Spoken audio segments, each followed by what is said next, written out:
सिंहकवचं वक्ष्ये प्रह्लादेनोदितं पुरा सर्वरक्षाकरं पुण्यं सर्वोपद्रवनाशनं स्वाहा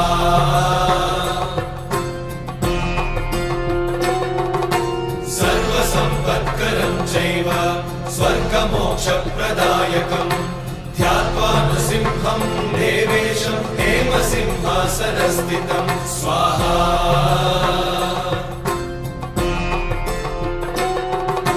विवृत्तास्यं त्रिनयनं शरदिन्दुसमप्रभं लक्ष्म्यालिङ्गितवामाङ्गं विभूतिविरूपाश्रितं स्वाहा